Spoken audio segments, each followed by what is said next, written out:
Welcome back to all of you on science killer classes. दोस्तों, स्वागत है आपका आपके अपने चैनल साइंस किलर क्लासेस पर।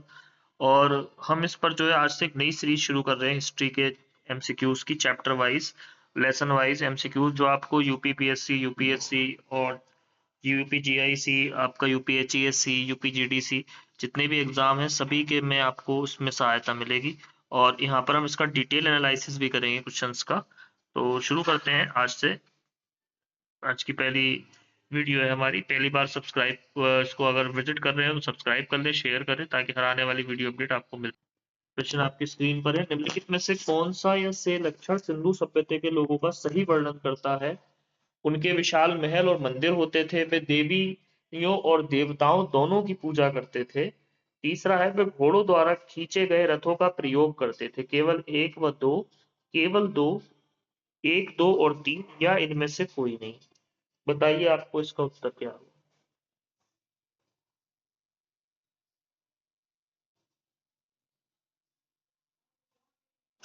देखिए, इसमें जो है सही उत्तर होगा आपका केवल दो, क्योंकि उनके विशाल महल और मंदिर होते थे, ये बात गलत है। वे घोड़ों द्वारा खींचे गए रथों का प्रयोग करते थे, ये भी गलत है। केवल वे देवियों और देवताओं दोनों की पूजा करते थे। सिंधु सभ्यता के लोग जो थे पशुपति शिव की पूजा करते थे। और जो हैगा सिंधु सभ्यता के लोग देवियों और देवताओं दोनों की पूजा करते थे। मात्र देवी की उपासना के बहुत सारे जो साक्ष्य हैं वो सैंधव नगरों से प्राप्त होते हैं, जिससे प्रमाणित होता है कि मात्र देवी की उपासना की जाती रही होगी। सिंधु घाटी सभ्यता की प्रमुख विशेषता नगर नियोजन को माना जाता है। यहाँ नगर जो है एक निश्चित योजना के अनुसार बसाए जाते थे। तो सही वाला ऑप्शन आपका बी होगा। इस प्रकार से उत्तर जो है आपका बी वाला सही होगा। अगला प्रश्न लेंगे हम। स्क्रीन पर है प्रश्न आपके। पूर्व वैदिक काल का धर्म मुख्य प्रमुखता क्या था? ए भक्ति, बी मूर्ति पूजा और यज्ञ, सी प्रकृति पूजा और डी प्रकृति पूजा और भक्ति।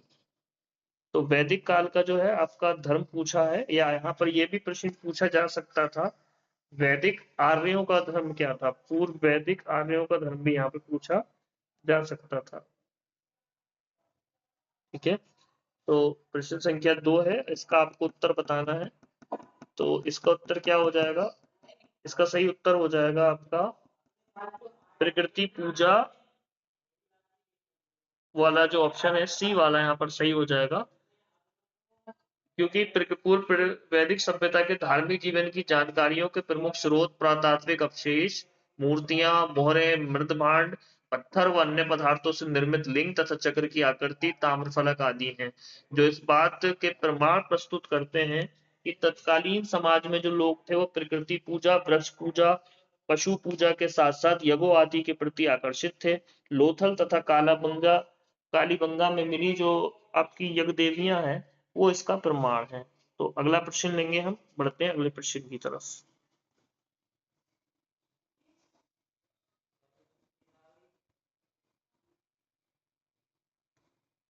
तीसरा प्रश्न है आपका, सिंधु घाटी सभ्यता के संदर्भ में निम्न कथनों पर विचार कीजिए। उस काल में भारत में कपास के वस्त्र बनाए जाते थे। ये सभ्यता मुख्यतः लौकिक थी तथा इसका जो था कोई धर्म प्रमुख नहीं था। केवल एक सही है, केवल दो सही है, एक और दोनों सही है, या ना एक ना दो। तो बताइए आप इसका उत्तर सिंधु घाटी के सभ्यता के संदर्भ में। देखिए, ये उस काल में भारत में कपास के वस्त्र बनाए जाते थे, ये बात भी बिल्कुल इसकी सही है। ये वाला ऑप्शन बिल्कुल इसका सही है। और जो आपका बी ऑप्शन है इसमें, ये सभ्यता मुख्यतः लौकिक थी तथा धर्म प्रमुख नहीं था, ये भी इसका सही उत्तर है। तो एक और दो दोनों उत्तर सही हो जाएंगे। ठीक है, इसमें प्रश्न संख्या 4 पे चलते हैं। सिंधु सभ्यता के निम्नलिखित नगरों में से कौन सा नगर उत्तम जल प्रबंधन व्यवस्था के लिए प्रसिद्ध है? ए लोथल, बी मोहन जोदड़ो, सी हड़प्पा, डी धोलावीरा। बताना है इसका आपको आंसर क्या हो जाएगा।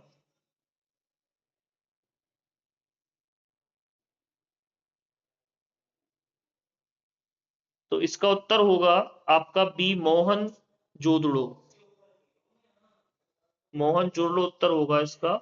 नालियों के द्वारा जल निकासी का उत्तम प्रबंधन हड़प्पा सभ्यता की प्रधान विशेषताओं में शामिल है। मोहनजोदड़ो में प्राप्त स्नानागार इसका धवल निर्माण है। इसकी उत्तर दक्षिण लंबाई 54.85 और पूर्व पश्चिम चौड़ाई 32.90 मीटर है।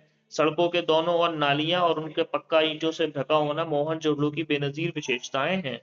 तो सही उत्तर है इसका बी वाला। प्रश्न संख्या 5, हड़प्पा सभ्यता का पक्की मिट्टी का हल कहाँ प्राप्त हुआ? ए मोहनजोदड़ो, बी बनावली, सी कालीबंगा और डी जो है लोथल। बताना है आपको कहाँ प्राप्त हुआ ये। तो हड़प्पा सभ्यता का जो पक्की मिट्टी का हल है वो बनावली से प्राप्त हुआ है। ऑप्शन बी सही होगा यहाँ पर।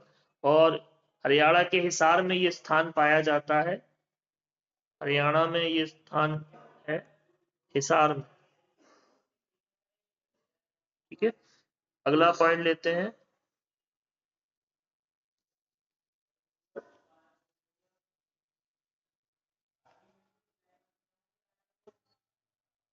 प्लीज सब्सक्राइब करें और लाइक करें, और ज्यादा से ज्यादा लाइक करें सेशन को। उसके बाद हड़प्पा सभ्यता की शासन व्यवस्था कैसी थी? ए धर्मनिरपेक्ष संघवादी, बी धर्म तांत्रिक तंत्रिक संघवादी, सी कुलीन तंत्रात्मक और धर्मांतरिक एकात्मक।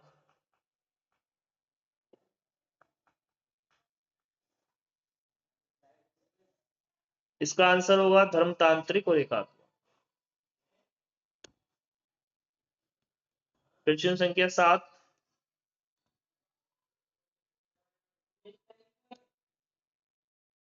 निम्नलिखित में से किस संस्कृति ने अपने मृत भांडों का सर्वप्रथम चित्रित किया? ए मध्य पाषाण, बी ताम्र पाषाण, सी नव पाषाण, डी लोह युग। तो ये किया ताम्र पाषाण में। उत्तर होगा बी वाला सही आंसर। ठीक है,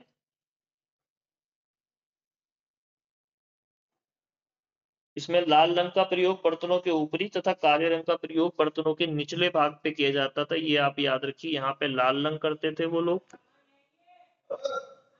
यहाँ पे लाल रंग करते थे ऊपर की तरफ, और नीचे की तरफ काला रंग करते थे,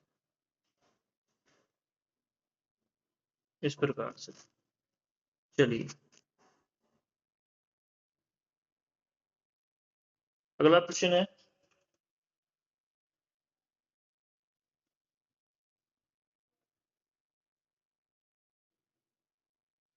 हड़प्पा स्थल किस नदी के तट पर स्थित है? सरस्वती, बी सिंधु, सी व्यास, डी रावी।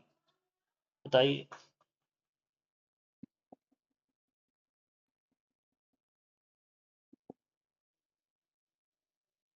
हड़प्पा स्थल किस नदी के तट पर स्थित है? तो इसका सही उत्तर होगा सिंधु। ये सिंधु नदी के तट पर स्थित है। 1856 में जब रेलवे की खुदाई हो रही थी, रेलवे की नहीं है, तो इस सभ्यता के अवशेष मिले, जिसके कारण इसे सिंधु नदी सभ्यता कहा गया।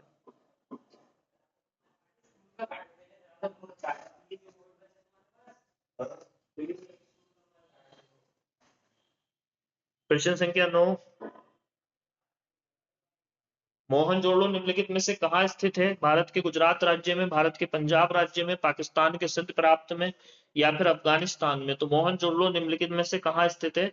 भारत के गुजरात राज्य में, भारत के पंजाब राज्य में, भारत पाकिस्तान के सिंध प्रांत में, या अफगानिस्तान में। तो ये पाकिस्तान के सिंध प्रांत में है इस समय। सी वाला यहाँ से ऑप्शन सही हो जाएगा। मोहनजोदड़ो के जो अवशेष है पाकिस्तान के सिंध प्रांत के लड़काना जिले में पाए जाते हैं। ठीक है, लड़काना जिला है एक वहां पर, लरकाना जिला है वहां पर, वहां उसके अवशेष पाए जाते हैं। अगला प्रश्न लेंगे हम, सिंधु सभ्यता के किस शहर को जल प्रबंधन के लिए जाना जाता है? ए लोथल, बी मोहनजोदड़ो, सी हड़प्पा, डी धोलावीरा। तो कौन सा एक जो था जल प्रबंधन के लिए माना जाता है? तो ये माना जाता है मोहनजोदड़ो। ठीक है, मोहनजोदड़ो जो हैगा माना जाता है। 10 का जो बी उत्तर है वो सही हो जाएगा यहाँ से। अगला प्रश्न लेंगे, 11वां प्रश्न है हमारे पास स्क्रीन पर। निम्नलिखित कथनों में से कौन सा जौरवे संस्कृति के संबंध में सही नहीं है? ए प्रवरा गोदावरी घाटी इसका मुख्य क्षेत्र था, बी देवगांव चंदोली सोनगांव इसके प्रमुख स्थल है, तीसरा इनाम गांव इसका महत्वपूर्ण स्थल है, और चौथा जो हैगा इसका ऑप्शन है आपका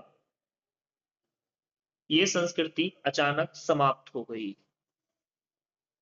तो सही उत्तर होगा इसका पहला ही वाला जो हैगा, इसका सही उत्तर होगा प्रावरी गोदावरी घाटी इसका मुख्य क्षेत्र था।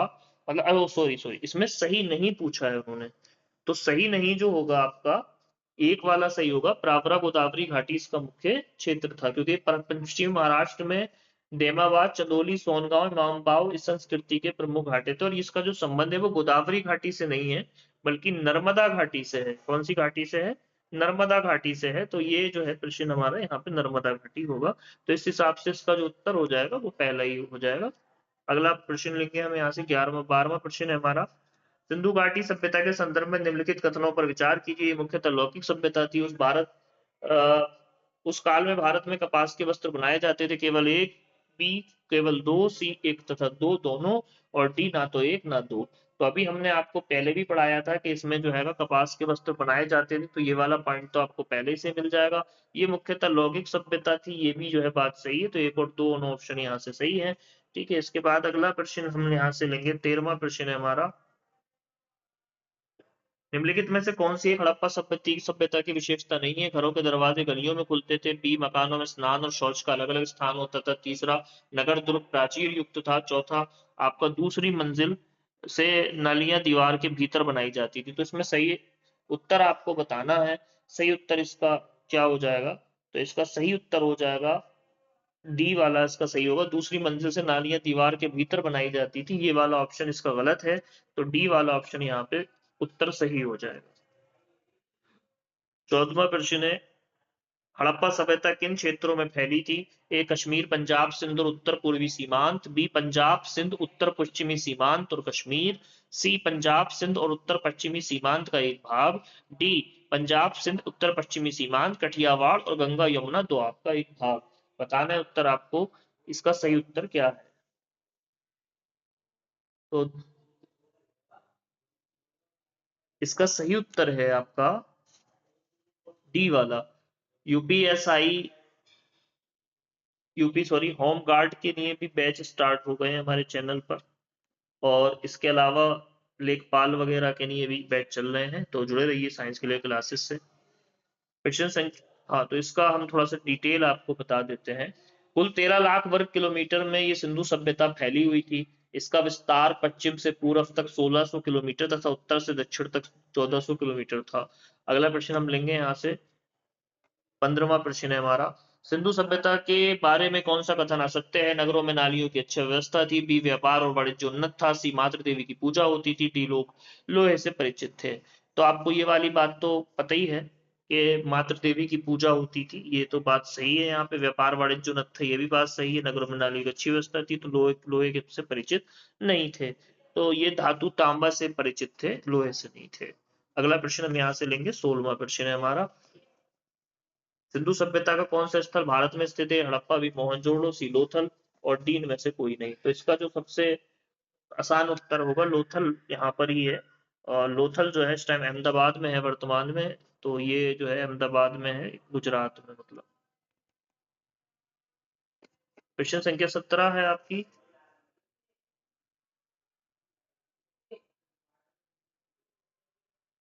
चलो ठीक है, स्लाइड में कुछ टेक्निकल इश्यूज हो गए हैं। नेक्स्ट वीडियो में हम बाकी क्वेश्चन लेकर आएंगे। Thank you very much to watch the full video.